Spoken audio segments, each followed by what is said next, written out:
Hi, I'm Josh Cadillac, and welcome to my podcast, Know Your Shit. I've been blessed to see great success, as well as seeing the bottom up close and personal in 2008. And if there's one lesson I've learned, is that if you want to have success and differentiate yourself from everyone else out there, you need to know your shit.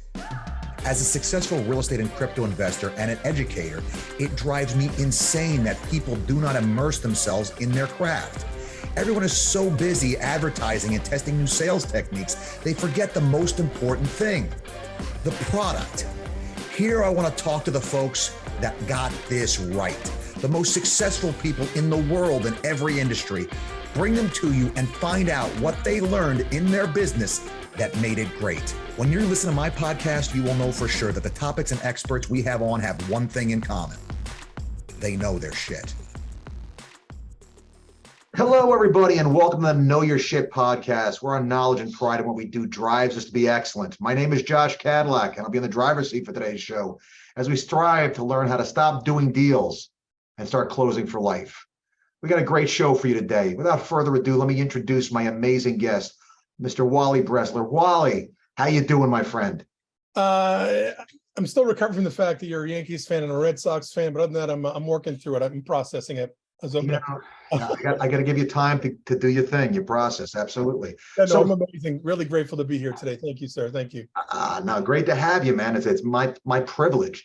Mm-hmm. Wally, rather than me trying to do a half-assed job of telling everybody what you do, why don't you tell everybody what it is you do? Yeah, thinking globally, basically, I help salespeople and entrepreneurs find a way to not have to hit rock bottom before they make the changes they need to make so they can enjoy an incredible life and an incredible business. And I draw my own experiences, my own life, my own literally hitting rock bottom and fortunately bouncing instead of splatting. And I use those experiences and my coaching experience over the last 20 plus years to help people find out what it is that's keeping them from being successful, and then teach them to deal with it so they can deal with it once and for all and become the person and an entrepreneur or salesperson they were meant to be. Well, let me ask you a question, because I've done some coaching myself, and this is always one that I find interesting. I've always kind of been the data numbers guy, the guy that, the no BS kind of thing. And people oftentimes come to me for coaching. They're like, well, we want to understand the financial calculator better, stuff like that. And when I start to get into it with them, it always winds up being what you're talking about. I wind up having to go back to the kind of the junk they're carrying with them. Yeah. More than it is the actual practical stuff of, like, this is how you make a phone call. I mean, that comes in later, but we got to kind of take the trash. I call it, take out the trash before we can take and move forward. Is that what you see? It's a great question, Josh. And usually what happens is I take people, and you've probably done this too. I kind of do reverse engineering strategy, right? Like, hey, where do you want to be in 10 years? Let's work it back to current day, and let's focus on everything you need to do right now to get you not only to the next level, but also to the 1, 3, 5, and 10-year benchmarks to get where you want to go. So that way, everything working on is 100% tied to the next step, as well as to the steps where you want to go. Yeah. And usually by going through that process, I'm going to say, okay, and I'll give you an example. I've got a client who's a firefighter in South Carolina. Okay, his name is Brian O'Neill. And he was a firefighter, I should say. And so we did his 90-day plan. And I said, okay, it's time to get on the phone. And he goes, I don't get on the phone. I go, you don't get on the phone. I go, you walk in and out of burning buildings all the time, like you save people's lives on the sidewalk, and you can't pick up the phone. He said, I can't do it. And so he was actually my first client for my call reluctance class. And it was funny because about 4 weeks after we started, he called me and says, hey, I just picked up a $500,000 listing. I go, really? I go, where'd you get it? He goes, I was calling FSBOs. I go, what? He goes, yeah. And I said, wow, that's great. And now, so he's actually, over the last years, he made so much money, he was able to stop being a firefighter after 21 years. And part of that had to do with him being able to pick up the phone. But we didn't discover that until we put the plan together and said, okay, this is what we've got to do. And part of that is you got to prospect. So to your point, I think once you figure out what the plan is and you get back to it and say, okay, that's the strategy. Here's the tactics. The tactics is, hey, prospecting, whatever, knocking doors, social media, whatever it is. Then you find out what people are willing to do and not willing to do. And that gets you to the trash.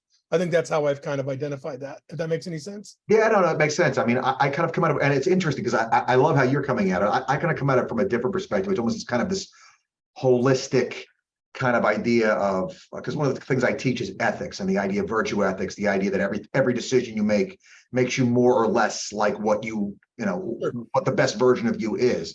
Okay. And so for me, I start with the eulogy, like, What do you want people to say when they're putting you in the ground? Who was this person? And so once I figured that out, once I figure out what I think this life is about, what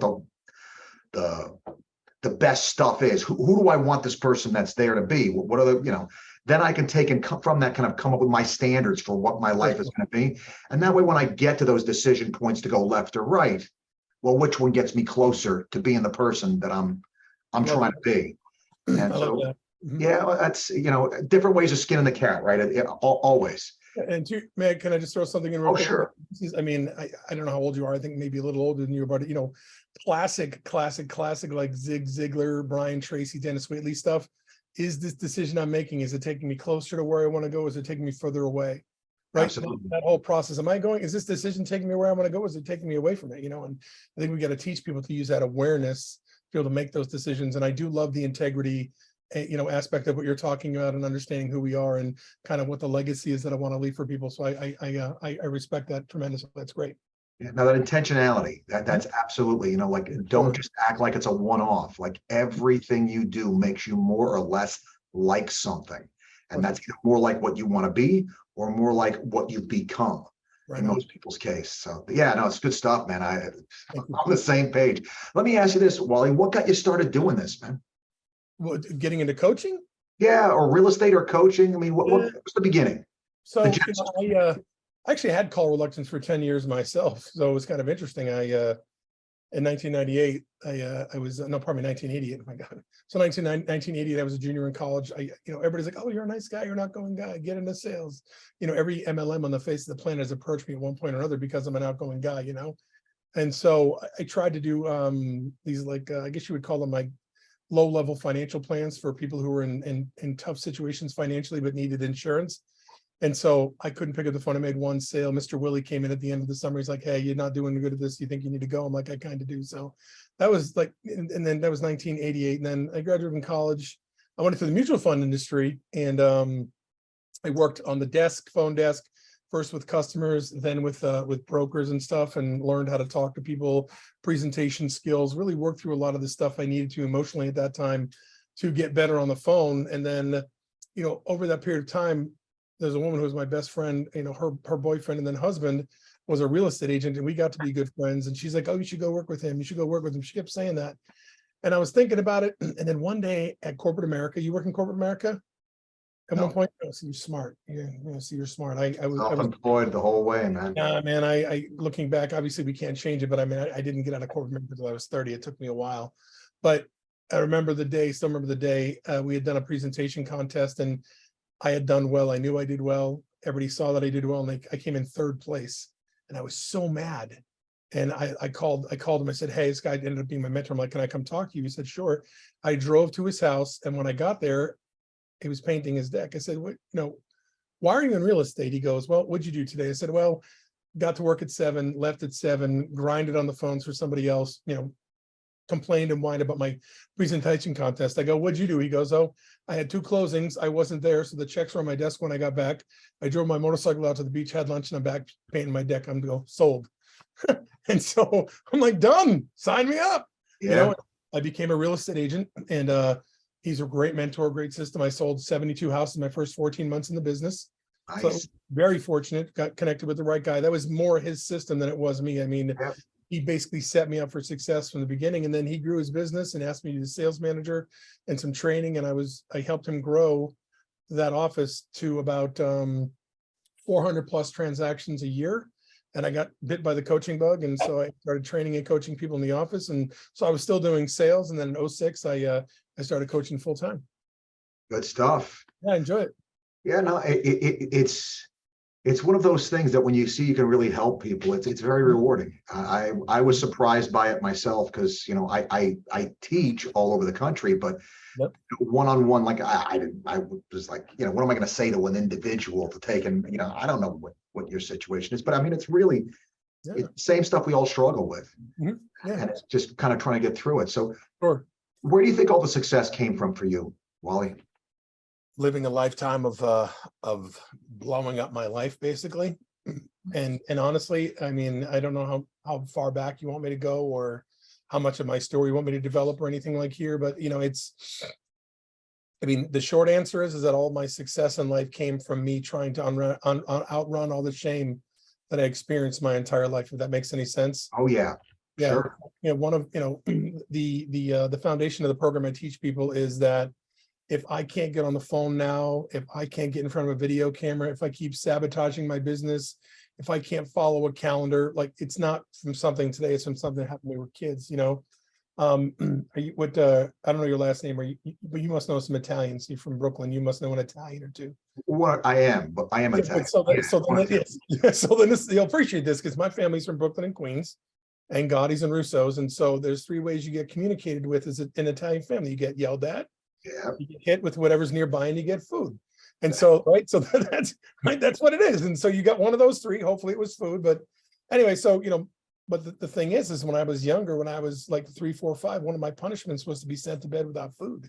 And so that really created a huge fear and being hungry for me. And actually, I had a binge eating disorder for about 40 plus years. In fact, my weight got up to 480 pounds at one point. Yeah, it was bad. And so when I was 10, I was sexually abused. When I was 11, I started looking at pornography. And then when I was 12, I started having sex. And that entire time I was bullied. But so by the time I was 14, Josh, I hated myself. Yeah. It's not, what I'm saying, but while this is, and then throughout high school, but while this is happening, I graduate, in the top 18% of my high school class.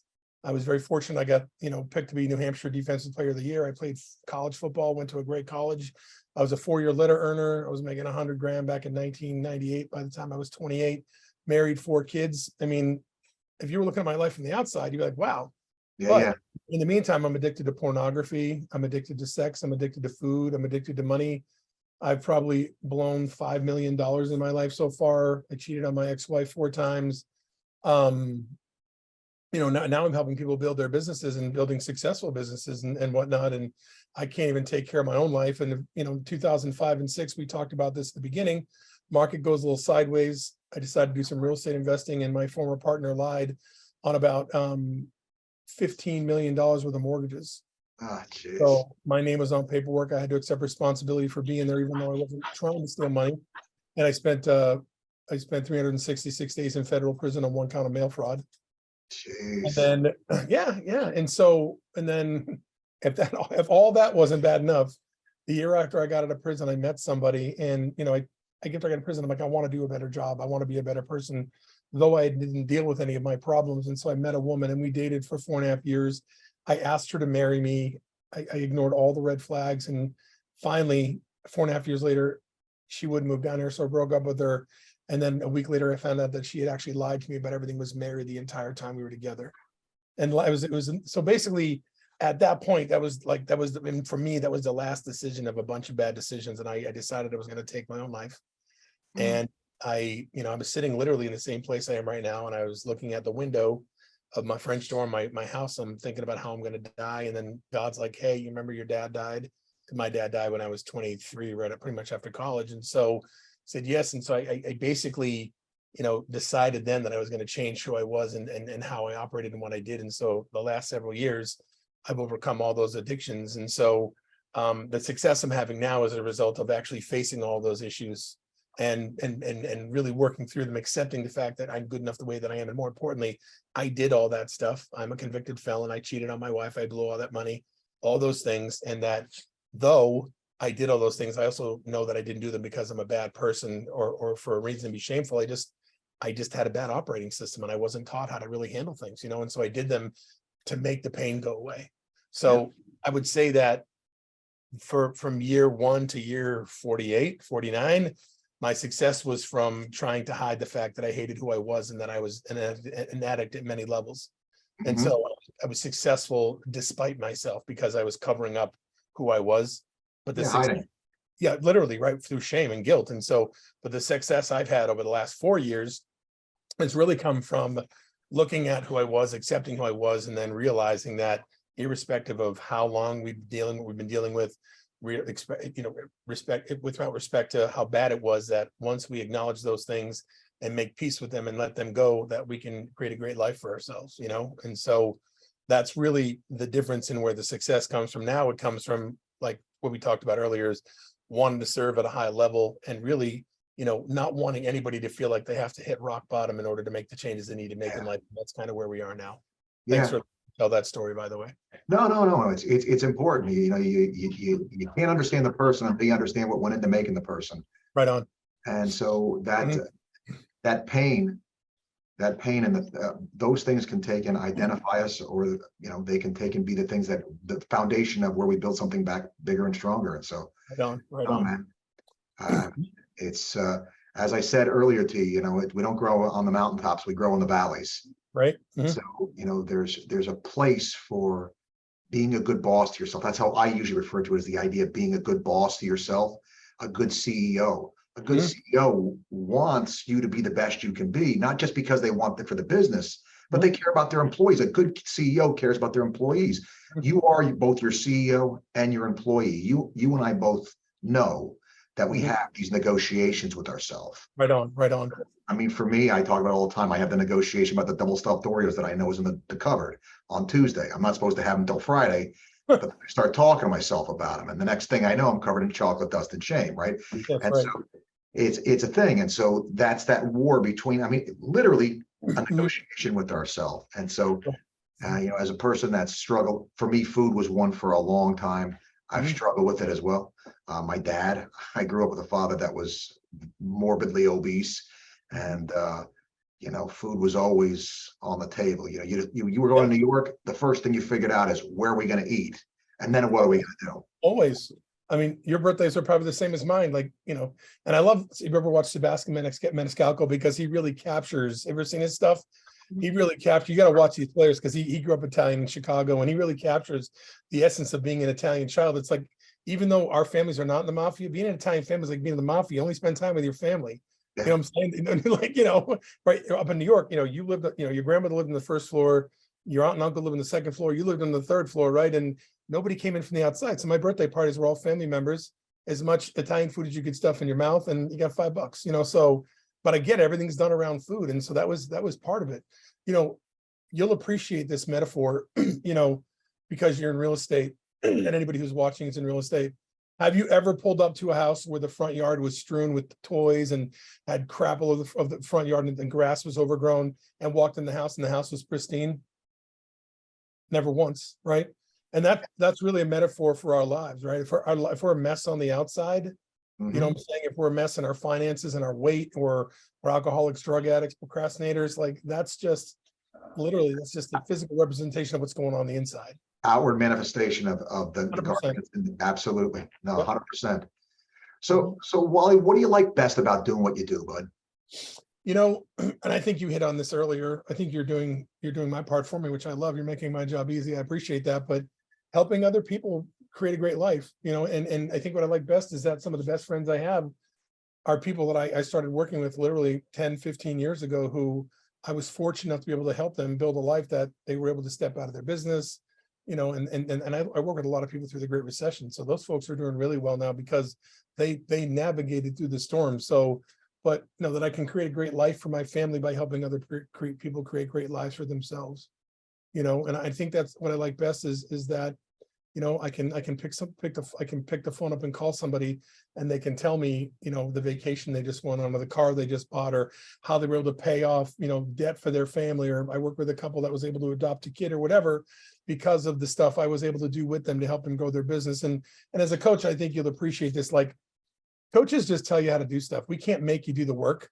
You know what I'm saying? If you don't do the work, I can't coach you. I can't coach anything out of you. So while I enjoy the fact that I've had an impact on people's lives, they're the ones that did the work, for sure. And I think that's a huge distinction, for sure. Another point here is that, I think a lot of people, especially if you've had a tough childhood or whatnot, a lot of folks don't want to deal with their own stuff. They don't feel good about who they are. So they feel if that they go and help other people, that they're going to feel good about themselves. But it's an extrinsically driven strategy, but it's also very short term, because once you're done helping that person, your crap is still there. Like, if you want to be the most value to anybody, I think you have to subscribe to what the airlines do, like the whole put on your mask first and then put on somebody else's mask, right? Because you can't help somebody if you're not helping yourself. So I think anybody who wants to coach, who wants to help other people, like, you got to get yourself right. You got to get yourself in a good place, because otherwise, while you're helping people, your stuff keeps getting worse, and eventually you're going to be forced to deal with it, like I was. Yeah, no, I mean, I hear that so much. There was a gal, one of my early coaching students, and a lady, and we're working through stuff in her business, and it tied back to 100% what you're talking about, a really rough childhood. Yeah. And so kind of got her to buy into the idea that she wasn't this very low perception that she had of herself, that she was, you know, valuable as she was and whatever. Right. And the crazy thing was, the call I got from her wasn't about how much better her business got a lot better. She did a lot more stuff. But the thing that really blew her away is her marriage started getting better. Her husband started to respect her more. And, you know, and that's not what I even thought I was signing up for as a coach. I thought I was just there to help with the real estate business. Yep. But as it turns out, 100%, you got to get you right to get everything else right, because the one thing you bring with you every time is you. And if that's broken, you're going to get broken results every time. And so it just makes sense. The common denominator and all that, right? Everything, it's all you, right? Whatever, wherever you go, like, you know, and it's funny because like, people leave real estate companies that go to different companies all the time. Oh yeah. Yet it's going to be better over there. Sales are going to be better. You know, they change bank accounts, they change all these external things. And at the end of the day, you know, it's still where you are and who you are. And if you don't work on that, nothing's going to change. And I'm happy to say, because I, you know, Josh, I didn't start working on myself till I was 49. I was 49. I mean, you know, I'm saying I'm almost, you know, as my kid called me, my son, he says I'm a half an antique. He said antiques were 100 years old. I was almost a half an antique. I was almost 50. But even at the age of 49, with as much unresolved crap as I had, I was able to start creating a great life for my son. In fact, the last, you know, I'm 55 this July, but the last 5 years of my life have been the best years of my life. And I've been able to do so much and not just help other people, but just with my own life. I mean, I just, and I'm only saying this so that people understand. I wrote a book last year. I was on a nationally televised TV show. You know what I'm saying? I mean, you know, I've got, just, it's amazing how much has changed over the last 5 years. And I didn't even think I was going to live, you know what I'm saying? Yeah. So, and so I'm not, TV show, book, whatever. It's not about that. The fact is that with everything I went through, and as miserable as I had made myself and as bad as my life was, I was able to enjoy all of these things and have great success. So it's never too late. Yeah, no, you're casting hope. And I mean, that's hope is such a powerful tool. You know, people feel hopeless and imprisoned and trapped with the software program that they kind of come to us with. Yeah. And the idea that, hey, look, my software was as screwed up, if not more than yours. And look, it's possible to get out. You're not a victim. You're the penchant for society today to turn people into victims is just so bad. I say to people, look, the second you're a victim, you're powerless. You are now out. It is outside of your control to fix anything the second you accept the idea that you're a victim. You got to take and get out of the passenger seat of your car, walk around and get in the driver's seat and start taking some freaking responsibility, because then you can make progress. Rip that rear view mirror out while you're at it. Toss that sucker. Absolutely. Rear view mirror out. Even the little makeup mirror, take that one out too, because you can still see behind you with that one. Yeah. You know, if I can offer a quick distinction, and I love what you just said. I mean, even if you were a victim, because there are people that were victims, you know what, once you realize that you were a victim and something happened and you know there's something that can be done about it, you can no longer be a victim. Like, you know what I'm saying? It's, you know what I'm saying? If you're tied up in a basement when you're 2 and you've never seen anything else and you've grown up your entire life, then I get it. But you know what? Whether you were sexually abused, physically abused, emotionally abused, you know, your parents were alcoholics, you were bullied. I mean, there's so many things I run into with people. That's horrible. And it sucks that anybody had to go through that. But once you know that there's a solution to that and that you can overcome it and create a better life and business for yourself, then you can no longer be a victim. I agree entirely. It's well, if you do at that point, it's a choice. You're 100%. choosing to take and live in it. 100%. And you know, that's the thing. It's making the decision, making the choice to take responsibility for your life, to stop giving participation trophies, to stop all the other nonsense and move forward, man. So good. I can tell you now. I didn't want to interrupt you, but I do want to say this because I think it's important. It's not going away on its own. It never will go away on its own. Okay. I mean, I'm talking 40 plus years of my life, you know, going to bed, asking God for another day, hoping I would wake up, even though I was 470, 480 pounds. asking God to make my money problems go away. Asking God to help my relationship problems. And while I believe in God and pray to God and know that he provides with everything for us, like, things are not going away that are internally driven. You're going to have to work on them, and they're not going to go away until you do. So if you're not able to get on the phone now, if your real estate business or whatever business you're in is not going any better, and you're not willing to fix the part that's going to make it go, it's just going to stay bad. Same thing with weight loss, happiness, relationships, and anything else. Like, if you don't take the time to realize what's going on and then resolve it, it's just going to get worse. It's And not going to. if you don't address the fear, because most people are afraid of addressing that stuff that's in the basement, that stuff that's way down in there. If you don't address that fear, you're literally dooming yourself to continue to just repeat the exact same stuff over and over again. The better life, the better version of you is on the other side of that. I mean, one of the things I love to do this in classes, is I'll ask everybody in the room, who here agrees there's a better version of you inside of you? And everybody's hand pretty much goes up, right? I said, well, all right, whose job is it to get that out of you? It's you. Who's the biggest beneficiary of you getting it out of you? It's you. I mean, you're stuck with you freaking ever. Right. I mean, we let the fear paralyze us. It's, what was it Lombardi said, fatigue makes cowards of us all, or something like that. Yeah, right. Exactly. And we wear ourselves out so that we're tired to give ourselves the excuse to take it. Well, I'll deal with that later. And and I know I've done that as well. If I'm just working hard enough, I have an excuse not to deal with what I need to. Justification. It's interesting that you say that, because there are we get signals, we get signs all the time along the way, right? And as we ignore it, gets worse and worse and worse, right? Yeah. So it's just one of those things. And brain's a very specific job to keep us alive, to keep us safe, to provide certainty, to provide peace, to provide understanding. And so we can fight the signals we're getting. There's a great book by Gary Zukov called The Heart of the Soul. And basically the tenet of the book is he goes through like 20 emotions. And he says, every time you feel an emotion that's disempowering or painful, that's your brain telling you that there's something we need to work on, and we need to go to school to figure that out. Yeah. Right. And so, which is interesting, just like a cut, you get a cut, it gets infected, that's your brain saying, hey, treat this. So, but the fact of the matter is that, we ignore things, and then we drink, we take drugs, we smoke, we watch pornography, and it pushes it down. And as soon as that numbing agent is gone, your brain's like, okay, time to deal with it again. Right. And you're like, oh no, push it down. And it goes all the time, and it gets worse and worse and worse, and then, you gain 20 pounds, you lose it. Then you gain 50 pounds, you lose it, and then the next thing you know, you're 480 pounds and you can't even tie your shoes. It's that sort of thing that the longer it goes unchecked, the worse it gets. And that's really what rock bottom is, to the point where it gets so bad, you're in so much pain that you have to deal with it. And unfortunately, you can deal with it by taking care of it. You can deal with it, just by letting it do you in. And some people like me, they want to kill themselves. And I never want anybody to get there. Yeah. Oh, I hear that. That's a lot of pain to be carrying. Agreed. So what is it about what that creates that edge for you, do you think? Nobody said there was going to be a test. I think I know the answer, but I want to hear yours from what you've said.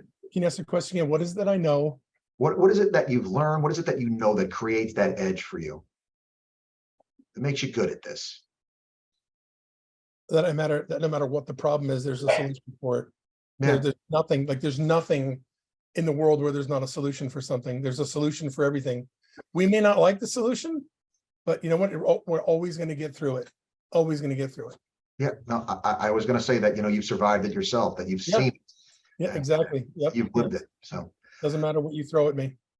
Yep. So what are the most important things you've learned in the process of doing what you do? I mean, if you wanted to give some nuggets, what would you say that the big thing or big things are that you've learned in the process of doing what you do? You got to find a way to accept yourself as you are.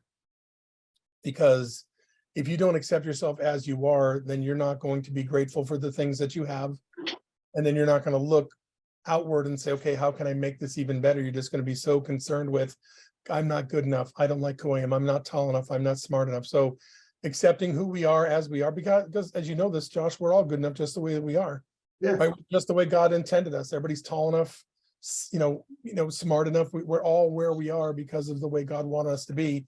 And that once we accept who we are, and more importantly, that we accept, and I call this getting radical. Number one, we get radically honest with ourselves. So we get honest with ourselves and realize that everything that's happened in our life has happened for a reason, and that everything that we did, we have to basically say we did it, right? And own it, right? Because so basically it's radical honesty is just being honest and saying, hey, you know what, I did this. Okay, I own it. And the power that you get back from that is amazing, because so many people are worried about what other people are thinking about them. Right? 60% of salespeople have a very strong need to be liked. Yeah. It's okay to want to be liked. We're social creatures. We want to be liked. We want to be approved of. But when that need for approval and need for acceptance gets so strong that you can't pick up the phone, that you can't get in front of a camera, that you can't negotiate with somebody, that you can't handle adversity, that's when it's a problem. So you got to be radically honest, and you got to say, okay, that's who I am. Then you got to be radically transparent. So you know what, Josh, I did this to you, and I'm sorry, and I see how this hurt you, and I see how this impacted you, but I did do it, and I'm sorry, and I'm going to work on it. And that's radical responsibility, which is taking radical responsibility to make the changes you need to make, because if you don't, nothing will change. So you become, it's awareness, right? Saying, hey, you know what, radical honesty, I am this person. These are the things that aren't working. Radical transparency, this is what I did, and I know I did it, and I'm sorry for doing it. And then radical responsibility, it's just looking at whatever you have to do, no matter how hard it is, and you just do it, and eventually it will get better. In fact, fact is, it gets better so much faster than you think it would. Yeah, no, it's true story. Yeah, absolutely. That's kind of, I would say that's it in a nutshell. Yeah, no, I mean, that idea of vocation is how my brother describes it. Your vocation, that God made you, and he made you for something, and you're made exactly the way you need to be for that thing that he made you to do. 100%. And so honestly, one of the things that I like to say all the time is this: I'm trying to play catch up, because he made me and he knows what he made me to do. And I've been spending my whole life trying to figure that out. Right. But the problem is, and this is one that I ran into a lot, is I was so stubborn and so resistant. There were a few things I said. Public speaking, never gonna do it. Writing more paper. When I got done with high school, man, I was like, I'm never writing another freaking paper for the rest of my life if I can help it. I hate writing papers, whatever. So now I've written 2 books, 35 textbooks. Yeah. I speak all over the country, and I've never been happier, because I was the stubborn, stupid guy that fought his vocation every step of the way. And so realizing that it's a bigger thing than you, I mean, I think it all helps put in perspective. Yep, 100%. But without, and I like what Tony Robbins says here. He says, true transformation only exists on the other side of complete and total honesty. If you're not willing to be completely honest with where you are and what you need to do to get to where you want to be, nothing, you won't change it. You're not going to transform, and you'll never be happy. All right. And it sucks because happiness is available to everybody. It's there. It's there. And people we get in our own way. Yeah, cancer patients, death row inmates, people who are on, death row. I mean, so many people, I'm saying, like quadriplegics. Yeah. No, whatever. I read the studies. Nick Vujicic, he's got no legs, he's got a tiny little foot. I mean, and he's got no arms. He's happiest guy on the face of the planet. So I mean, it's definitely available to everybody who wants it. It's there, and it's our job to figure out how to get it. Yes, sir. So, Wally, what makes you passionate about what you do, bud? The big thing for me is that I wasn't a good dad for a long time. Probably for God, I mean, I did good things here and there, but probably the first. So I have a 23-year-old, 21-year-old, 19-year-old, and 16-year-old, and so for the first 13 years, I wasn't a good dad. I was present, but not completely present. I went to a lot of their things, but I was severely overweight. I was cheating on their mother. I was watching pornography.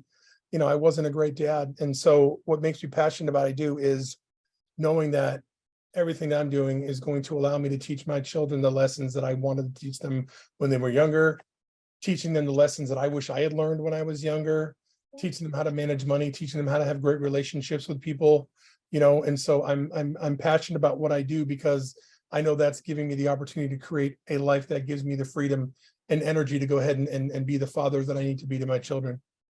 Plus, to that point, I want people to do the same thing for themselves as well. Yeah. And I think, you've been a coach, you've spoken a lot, you've helped people, when you can see somebody come back to you, like you were telling me the story, that one lady you're working with, and when they can come back to you and say, hey, listen, my business got better, but this also got better, this also got better, this also get better. And it's not even that they said thank you to you, because you're not doing it for thanks, but when somebody comes back and you can see that they're happier and that their lives are better, and you know that you had a hand in that, I mean, that, that's better than any amount of money you can get from anybody. Sure. No, it's a good thing. I think a lot about what you're talking about, the idea of legacy. It's actually something that's been on my mind quite a bit. The idea of, there's different kinds of legacy that we have. The active legacy, which is kind of the people that we take under our wing and we say, hey, let me show you how to do this. And then there's kind of the passive legacy, is the person that walks up to you and says, hey, look, you said this 10 years ago, and I want you to know it changed everything. And for me, that's like, whoa, like I didn't even realize I said that much to this person. So now you have to sit here and you have to be like, well, gee, I have to really be careful of what I'm putting out there, because this really does affect other people's lives. One of the interesting, we talk so much about ourselves and getting ourselves right, but a lot of times, especially when the chips, when you're down and the chips are down, the idea of, letting other people down too can give you that extra little bit you need to get over that hump. The Rocky down on the mat, and he thinks about his wife or what he told his son, and he finds the strength to get back up again and push a little bit harder. I talk about all the time, because we get beaten up and bloodied in daily life, and there's those moments where it's kind of like you're dragging yourself off the field with a bloody nose and a couple of black eyes, and coach, I've had enough. What's the thing that you do, that you go to, that you tell yourself to be able to look the coach square in the eye and say, you know what, coach, put me back in. I got a couple more plays left in me. How do you do that? And a lot of times, I don't know, it seems like tapping into that idea that, for me, the one that's really a big one in my world is the fact that I am the representational legacy of a lot of people that were kind enough and generous enough to take the time for me. And a lot of those folks aren't here anymore. But I think about that idea, that amphitheater of witnesses that are surrounded watching me finish out my race. And these are the people that poured in, that gave generously, and not letting them down. I do it for me. I got to get me right. Sure. Yeah. But finding that little bit extra. Yeah, we're gonna say. Yeah, no, I was just, and I love you. That was amazing. Share. I love that. The vulnerability there is amazing, incredible. And that, you don't have to be a Joshua Cadillac to impact other people's lives. You know what I'm saying? I think people think that, they're not meaningful to other people. And, they worried so much that I'm not good enough at this. I'm not good. Who am I? Just little old me. I mean, sometimes just telling somebody to have a good day or ask them how they're doing, people don't realize that sometimes taking just small interest in somebody else's life, how much that can change them. Everybody is as insignificant as you think you are, which you're not, by the way. Everybody on the face of the planet has had a positive impact on somebody else in their life, and probably more than one time. And I think if we took that seriously, not that we're patting ourselves on the back saying, hey, you did a great job, but from the standpoint of like, we're worthy of everything in life that comes our way. I'm saying that we don't have to do anything to deserve it. We're just worthy as we are. And that, we care about people, and it's our responsibility, since we're on this earth, to serve other people. And just by being who we are and being kind, good people, that we can impact so many people at a super high level without even realizing it. And you don't have to have books. You don't have to have a stage. You just got to be you, and you just got to be nice to people every day as you walk around. And you can have a great impact on people's lives. Yeah, no, absolutely. I mean, as you're talking about it, the one story that comes to my mind is my mom. My mom is one of the most, like my dad. I talk about my dad all the time. My dad was the guy that, he was the main molding force in my life. But my mom was always just this lady from the Midwest, hardworking, humble, never really, she would never claim to be all that ever. But there was this little girl that used to come around, and she was the youngest of 3 kids. And she had severe medical issues. I mean, really bad, like a feeding tube until she was, out of high school, in her side, and just all kinds of stuff, Down syndrome, learning disability, just one thing after another. Wow. And she wound up being the most successful of the 3 kids, wound up with a manager's job. And I mean, like, you can't believe what this kid turned into. And they asked her one day, how'd you do it?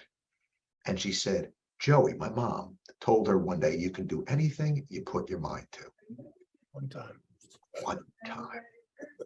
And that idea of being able to be the person to say that one thing that somebody needs to hear when they need to hear it, man, that's something worthwhile. That gives me goosebumps, by the way. That just Yeah. gave me goosebumps. That's crazy. Yeah. No, it's Yeah. movies. It's real stuff. It's somebody's real life that's really different because of an impact that somebody made. And you have that opportunity every single day if you're just paying attention and trying to take and be a force for good in the world. Agreed. It's That's available. a great story. I love that. Yeah. You know, I just want to, one thing real quickly, I think it ties in nicely with this. Like, it's okay to ask for help. You know what I'm saying? You don't Yeah. always have to, you're right. I mean, you can be the force for good.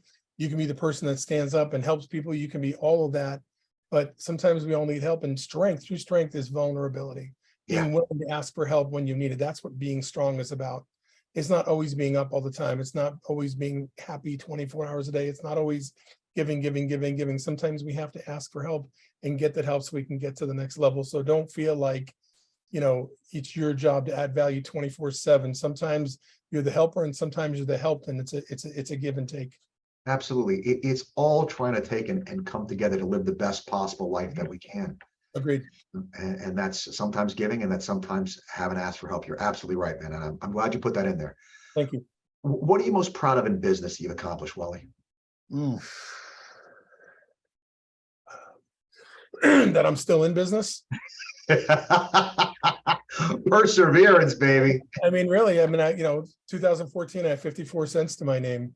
You know, I put myself in a bad place, you know, and I was, you know, I lived in somebody's house in their guest room, and then I had a buddy who bought and flipped houses, and he let me stay in the houses till he sold them.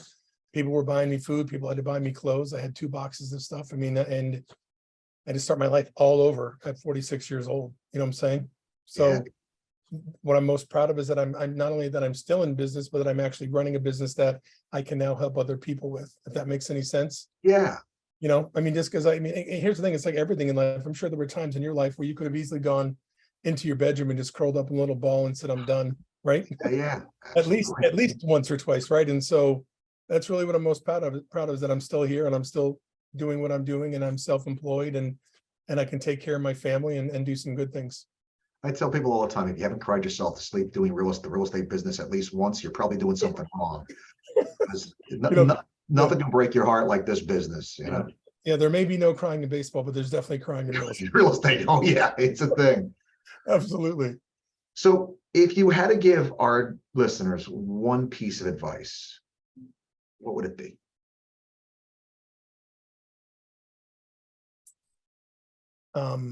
If you want to truly create a great life for yourself, a great business for yourself, it all starts with awareness. You've got to become aware of what it is that's stopping you. You can't hit a target if you can't see it. You can't solve a problem if you don't know where it is. You have to become aware of where it all started. And I'm going to give a quick little tip here. Like, you know, you can't get on the phone. You can't get in front of a camera. You're shy. You get your feelings hurt easily. You don't like conflict, confrontation. You've got addictions to physical things or to procrastination or perfectionism. After you've done watching this, and I'm hoping you do watch it, and thank you if you do, go grab a couple of note cards, 2 3x5 note cards. You perfectionists, you can just rip a piece of paper in half, so you need to do that, but just write on it. Just say, you know, what is the source of my procrastination, or what is the source of my perfectionism, or what is it, whatever it is, just one question. What is the source of my?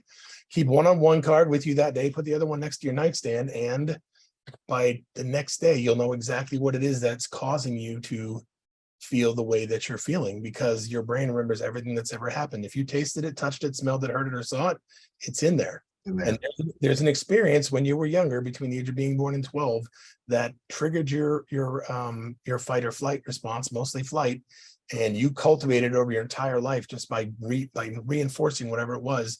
And today it shows up as procrastination or addiction or something like that. But once you ask your subconscious to find that for you, it is going to give it to you, and then you can get to work on it. So if I were going to give anybody ever any advice, if you want to truly get to the next level and solve whatever the dilemma is or challenges in your life, you go find out what caused it, and then you can get to work on it. Love it. Love it. All right. That's the hard stuff. I got some easy ones for you. Okay. What one book or movie would you recommend? to people listening? You know, it's funny because you had talked earlier about hope. Mhm. And if you've not read Viktor Frankl's Man's Search for Meaning, Mhm. you got to read that. You got to All read right. that. It's that, you know, that book is all about, you know, for the people that didn't get tragically murdered by, you know, the Nazi regime, the Mhm. difference between the people that made it and didn't make it, the people that had hope that there was something waiting for them after it was all over. It Yeah. made the book. Yeah, hope is a powerful, powerful thing. What Yes. what's next for you, Wally? What's the next project? What's the next thing you're working on that maybe you can give us a sneak preview of? Ooh, good question. So I just was asked to co-author a book called Six Figuration: How to Make Six Figures Consistently in Real Estate. That'll be out sometime in the springtime.